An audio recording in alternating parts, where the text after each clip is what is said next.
PKR ni lawan Quran. Tajuk dia tu kan. Tajuk dia PKR lawan Quran. Ini bagi saya bahawa satu benda yang tuduhan yang sangat melampau lah. Kalau sebelum ini saya fikir tuduhan dia orang yang pergi umrah meninggalkan hari mengundi, tak mengundi dan sebagainya, mereka tu berdosa besar. Ini bagi saya doktor macam-macam tadilah, macam tadi isu-isu yang asatizah yang menggunakan masjid dan sebagainya. Tapi ini juga kerana dia sebab itu tadi orang-orang yang membawa doktrin yang dia bentuk. Yang dia bentuk, itu penyokong-penyokong dia macam Syahrudin dan sebagainya. Jadi akhirnya inilah yang akan merosakkan asatizah yang membawa mesej parti mereka ni. Apabila ketua kepada parti mereka ini membawa politik yang membawa kepada menghukum orang lain dengan begitu mudah, menghukum macam saya sebut tadi, menghukum orang yang tak pergi mengundi kerana orang tu pergi umrah berdosa besar. Allah, doktor, bayangkan macam mana orang yang tak pergi mengundi kerana dia pergi itu, apa dia akan rasa? Jadi ini bagi saya yang sangat buruk lah. Dan hari ini dia hukum kata PKR lawan Quran. Allahu Akbar. Hanya kerana mengambil daripada kenyataan yang berhormat Saifuddin yang membawa mengatakan bahawa sudah tiba masa dia untuk kita lawan ataupun menyerang golongan yang mengguna agama untuk kepentingan politik. Jadi Ustaz Adi nak bawa naratif kononnya politik dan agama itu tidak terpisah, kerana yang memisahkan agama dengan politik itu ialah Kristian sebagainya. Jadi ini bagi saya bahawa dia telah memesongkan kenyataan yang telah pun dibuat oleh saudara Yang Berhormat Datuk Seri Saifuddin. Sedangkan cukup jelas yang dimaksudkan oleh Datuk Seri Saifuddin itu ialah politik kepartaian. Orang yang menunggang agama, yang saban hari kita duk bercakap hari ini orang menunggang agama untuk politik parti. Mereka gunakan agama ini untuk politik parti. Mereka bawa dalam masjid politik parti. Bukan membicarakan soal politik Islam ini bagaimana dan sebagainya, tetapi membicarakan politik parti. Dan mereka menggunakan agama untuk mempengaruhi masyarakat dan rakyat, menyokong mereka. Bukan menggunakan agama untuk melaksanakan agama. Jauh sekali. Berapa bulan yang mereka jadi kerajaan, apa yang mereka buat? Apa buat? Saya kalau kita lihat bahawa mereka yang Haji Hadi dulu kata ini Lord Reid, dia berangkat sumpah dalam parlimen, sumpah sebagai seorang ahli parlimen, dia sumpah untuk mempertahankan perlembagaan. Apakah ini tidak menunjukkan bahawa satu percanggahan dengan kalau kita nak kata bahawa dia juga mengangkat darjat perlembagaan itu lebih tinggi daripada Quran? Kita tidak nak kata begitu. Tak boleh kita nak kata kepada dia begitu. Tetapi saya fikir bahawa dia sendiri telah berlawanan dengan prinsip perjuangan yang dia bawa. Tetapi apapun bukan soal prinsip perjuangan yang dia bawa, tetapi dia menggunakan agama. Itu bukan soal prinsip. Dia menggunakan agama, menggunakan Islam, menunggang Islam ni untuk apa? Untuk kepentingan politik. Jadi ini bagi saya bahawa merosakkan masyarakat lah.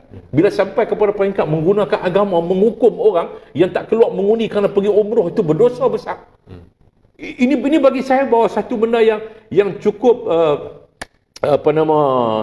berbahaya.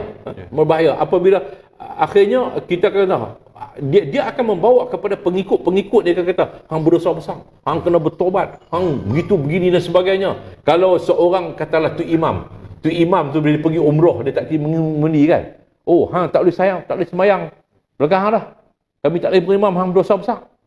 Pasal apa? Pasal hang pergi umrah hang tak keluar. Ini membawa kepada kembalinya kita kepada sembahyang dua imam, sembahyang Jumaat 2 kali kerana imam yang berasingan dan sebagainya. Jadi ini bagi saya bahawa satu fatwa politik yang cukup jelas dah, mengguna agama lah, bagi saya menunggang agama, sehingga dia sudah tidak menghormati apa yang disarankan oleh Yang di-Pertuan Agong untuk stabilkan politik dan sebagainya. Dia sudah ke tepi lah. Maknanya saranan ketua agama ni, raja ni, Yang di-Pertuan Agong ni, dan juga sultan di negeri dia tu, dia dah ke tepi lah.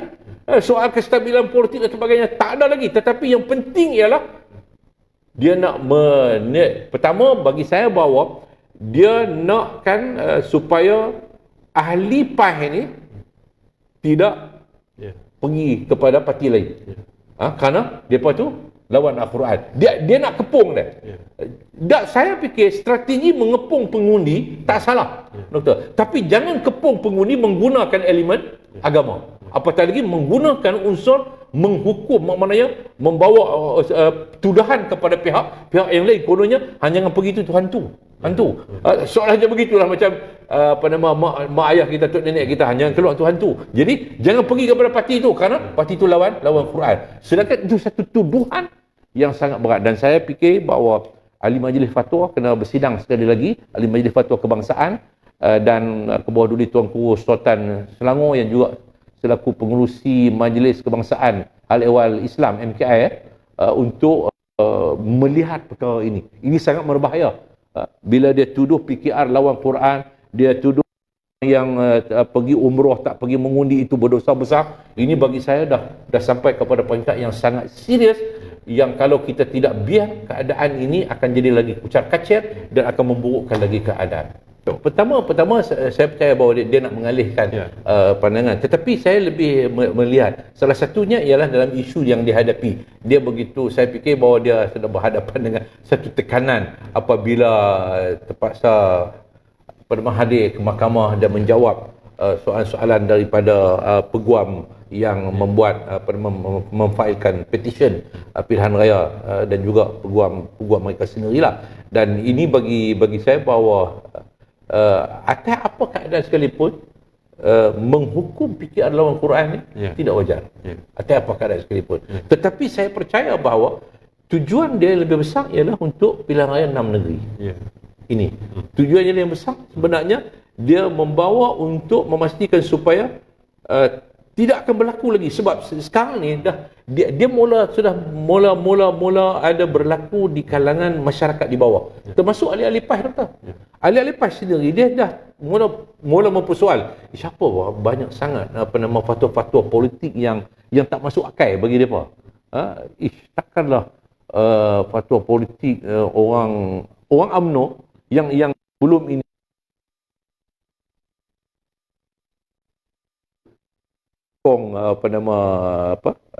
PN bila dengar kata balik daripada Mekah, melontar jumrah, melontar syaitan, balik mai sini kawan dengan syaitan. Jadi dia terasa tu, dia UMNO. Anak dia mula-mula terasa apa benda ni depa ni. Jadi tak sepatutnya. Jadi begitu juga dengan orang PAS yang dia fikir orang PAS. Ada ahli-ahli PAS yang terbuka. Sebab saya sendiri bertemu dengan kawan lama saya tak mau sebutlah nama siapa dan sebagainya. Kawan lama saya, dia kata nyanyuk dah orang tua ni. Itu orang PAS. Lillahi ta'ala, saya sebut dalam WhatsApp, saya masih simpan dalam WhatsApp ni, dia kata nyanyuk dah orang tua ni. Jadi ini menunjukkan ini, tapi bagi saya itu dia nak kata nyanyuk, tapi saya tak anggap kata dia nyanyuk, tetapi saya menganggap bahawa ini satu politik yang saya tak tergamak nak kata itu. Saya tak tergamak nak kata, tetapi kalau mungkin orang lain, orang akan anggap bahawa ini politik jahat. Politik jahat bagi saya. Tapi saya tak tergamak untuk nak melafazkan benda ini. Maknanya ini yang dilihat sudah sampai kepada peringkat untuk memastikan supaya pengundi-pengundi ni depa dilawan Quran. Hang nak patah balik PKR depa. Hang nak pergi undi depa balik. Hang nak undi balik PKR yang berkawan dengan UMNO ni. Sedangkan PKR lawan Quran. Jadi ini bagi saya bahawa satu yang tidak seharusnya berlaku dalam masyarakat kita. Apatah lagi kenyataan-kenyataan ini dibuat bukan lagi oleh budak-budak suruhan di bawah ni. Bukan lagi oleh ketua pemuda SIK. yang kata siapa tak mengundi PN masuk neraka, yang mengundi PH dan BN ni masuk neraka. Bukan lagi Cikgu Syahrudin yang jadi budak-budak suruhan, tetapi oleh ketua parti, seorang yang dengan watak yang orang kenali dengan serban, dengan jubah, dengan Quran ini, maknanya lancar, hadisnya lancar dan sebagainya. Tiba-tiba mengeluarkan satu kenyataan, membuat tuduhan bahawa PKR lawan Quran. Ini bagi saya sesuatu yang menakutkan saya. Menakutkan, bukan takut kalah dalam pilihan raya. Saya kalah, saya bukan ada rugi apa-apa, tak ada rugi, tetapi ketakutan saya ialah pertembungan, perpecahan dalam masyarakat kita ini akan makin melebar. Jadi ini yang pihak berkuasa harus lakukan untuk pastikan supaya PRN ini, pilihan raya negeri ini, dia bebas daripada benda yang begini. Biarlah pengundi-pengundi kita ni daripada semua parti, kita lapangkan pemikiran mereka daripada hukum-hukum yang menakutkan orang ni. Kalau undi ni masuk neraka, undi ni orang ni kawan dengan setan, undi ni maknanya depa ni lawan Quran. Jadi jangan membawa kepada perkara-perkara yang sedemikian rupa. Jadi saya minta pihak berkuasa, SPR kena pastilah, maknanya SPR pun kena pasti supaya politik kita ini politik yang bebas. Politik ini demokrasi, tetapi mestilah demokrasi yang tidak boleh membawa kepada perpecahan dalam masyarakat. Kerana kalau kita katakan demokrasi nak kata apa-apa kata, akhirnya berlaku perpecahan, apa ada untung kepada demokrasi itu? Jadi ini juga harus diambil kira. Maknanya SPR kena cari apa kaedah untuk mengelak daripada benda-benda ini berlaku. Begitu juga dengan pihak polis dan juga pihak berkuasa agama, kena tegas. Saya takut nanti kalau benda-benda begini, pihak berkuasa agama, khususnya Raja-Raja Melayu, mereka tak tegas betul-betul, orang anggap kata Raja-Raja Melayu pun tak ada kisah apa. Raja-Raja Melayu pun dia tak kisah nak kata kat Raja pun tak apa. Macam Haji kata, dia ibaratkan keputusan agung ni macam ubah tianggul lah. Jadi soalan kata, tak ada tindakan. Jadi orang kata nak buat apa kat Raja pun buat lah, sebab Raja bukan peduli apa. Jadi pihak berkuasa ni untuk mengelak daripada keadaan ini lebih buruk. Saya bawa sepatutnya mereka datang ke parlimen, maka berhujah. Saya fikir bahawa Datuk Seri Anwar Ibrahim dan juga menteri-menteri yang lain bersedia untuk nak berhujah dalam atas apa topik sekalipun, apatah lagi topik-topik politik yang tuduh menuduh dan sebagainya. Ini bagi saya bahawa patutnya dilakukan diamalkan oleh Perikatan Nasional, oleh Presiden, oleh Ketua Pembangkang, oleh Timbalan Pengurusi Perikatan Nasional, iaitu Presiden Parti sendiri. Ini yang sepatutnya diamalkan. Bukannya mereka tak datang tetapi mereka keluar fatwa-fatwa yang menghukum orang. Jadi bagi saya bahawa ini menunjukkan politik yang cukup berbahaya kepada masa depan negara kita. Jadi apabila maknanya dia tak boleh nak jawab, menangkis hujah, lawan hujah, akhirnya dia bawa politik hukum, politik menghukum orang. Orang ini lawan Quran, kita tak boleh sokong. Lawan Quran ni, kalau lawan Quran ni mana boleh sokong kan? Maknanya begitulah. Jadi sebab itu macam dikatakan ada cawangan baru amanah di SID dan sebagainya. Bukan di negara sekarang ni